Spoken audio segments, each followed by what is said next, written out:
என்ன காலை உணவு? உப்புமாடா. அது உப்புமா இல்ல, கிச்சடி. 2 பீன்ஸ் 2 கேரட்டையும் போட்டா இது கிச்சடியா? ஏன் வேற என்ன உங்க நல்லா தான் சமைச்சு தரேன். நீதான் சமைச்சு தர.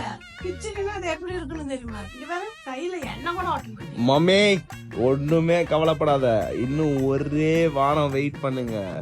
என்ன பண்ணுவீங்க? வகை வகையா ரகரகமா உன் மருமகன் வந்து செஞ்சு தருமா?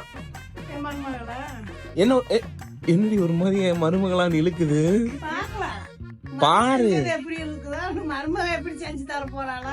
அம்மா அறுசுவை பார்க்கதான்டா நான் உட்காந்துட்டு இருக்கேன். இங்க பாருமா, அறுசுவைகளின் அரசி யாரு? இந்து. என்ன சிரிப்பு? என்ன சிரிப்பு? அப்படியே ஷாக்காவ போற பாரு நீ. பார்க்கலாம்டா. என்னடி கோரசா அம்மானு பார்க்கறேன்டா, அதுதான் உட்காந்து. இந்த அந்த பார்த்துட்டு அதே வேகத்துல மூஞ்ச பாப்பேன். என்ன பண்ணுவ? அதே வேகத்துல மூஞ்ச பாப்பேன். அதாவது சமைச்சு சாப்பிட்டத ஃபர்ஸ்ட் எடுத்து வாய் எடுத்துட்டு உன்னை விட்டுட்டு திரும்பி போக போட்டாங்க எல்லாரும். எப்படி ஷாக் ஆக போறீங்கன்னு மட்டும் பாருங்க. பாக்குறோம்.